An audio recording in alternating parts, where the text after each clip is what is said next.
Hey guys, 8-12 Gaming here. Today we will be reviewing a unique build that I've theory crafted a couple weeks ago and still consider it being one of the funniest builds I've ever played in PoE. In front of you is a 6 curse Summoned Raging Spirit explosiopath. Build is absolutely beginners friendly, does not include any clunky mechanics, and completely viable even for hardcore and SSF leagues. In fact, I played this build in hardcore myself and was able to do all content up to tier 16 maps even after recent updates where enemies became much tankier. Before jumping into the video, I'd like to ask that if you are new to my channel, don't forget to subscribe and hit the notification bell for more Path of Exile content. Build is utilizing Summoned Raging Spirit, zombies, 6 curses and some auras. Our main damage source is damage over time that we generate from Infernal Legion support gem and Siegebreaker belt effect. Secondary damage sources are minion instability, malediction, Summoned Raging Spirit and zombies. We're doing fire, chaos and physical damage, thus flammability, elemental weakness, despair and vulnerability is our choice of offensive curses. To increase our damage even further, we will squeeze in Summoned Skitterbots and Malevolence auras. Since build is heavily based on curses and auras, we will definitely be strengthening curse and aura effectiveness, but we will discuss passive skill tree choices a bit later into the video. Our defenses are based on 5 defensive potions, stun immunity, summon stunning enemies, chill, pretty high energy shield pull, immortal call, as well as enfeeble and temporal chains curses. As you can see, this combination makes us really tanky even against endgame mobs. Final version of the build has only one mandatory unique item that is fairly common to acquire even in SSF.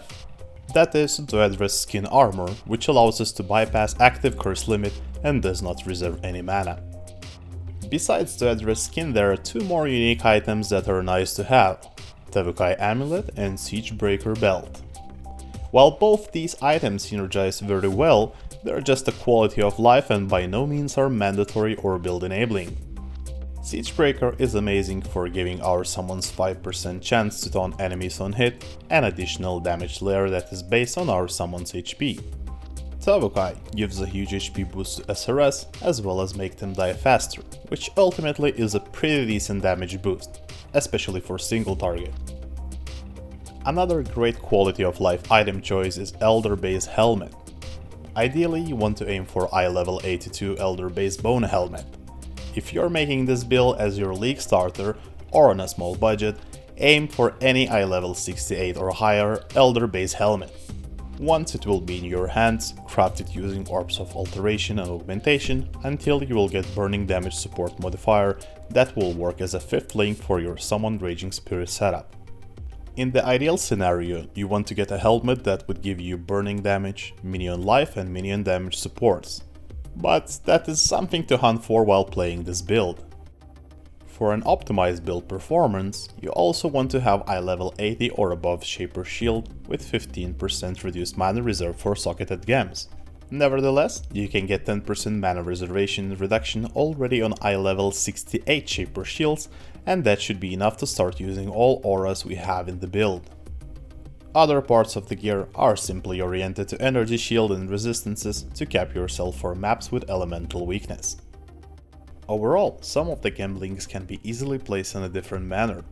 I'll cover setup that I was using with my recent explosiopath, however, I want you to understand that some gem setup might change depending on your gear.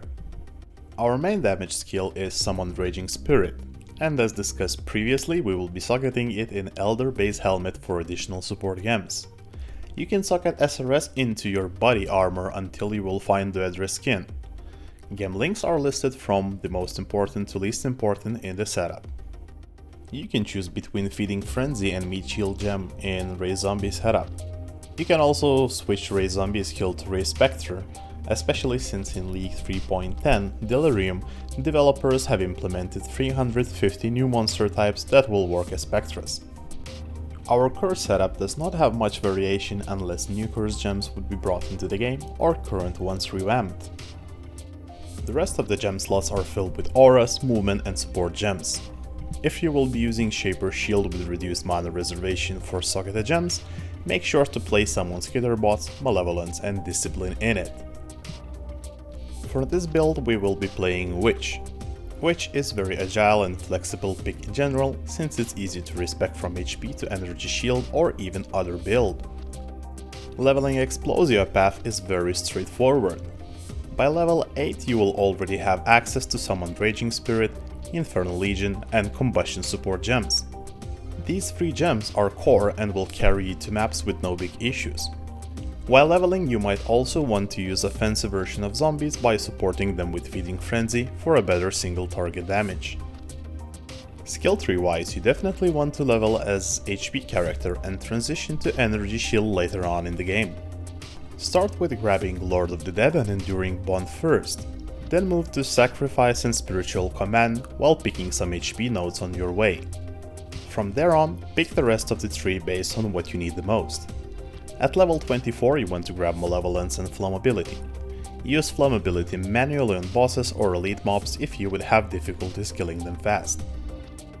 Switching to Energy Shield can be done as early as level 70 to 75, however if done at the League Start or SSF, you might want to wait a bit longer until you will acquire some better Energy Shield based gear. Best Ascendancy for this build is Occultist. Ascendancy points should be taken as following: Profane Bloom, Malediction, Wild Bastion, and Void Beacon. Talking about positive side of the build, I should mention that it's really chill and super fun to play. It's also cheap, easy to scale, it's not very gear dependent, can do all map mods, and does not include clunky mechanics. On the negative side, I found this build having mediocre single target damage. Even though I did up to tier 16 maps and even some Guardians, killing the boss might take a bit time. That's it guys, if you found this video useful, please like the video, subscribe to the channel for more Path of Exile content, and let me know what build guide or review you would like to see next. Thank you for watching and bye bye!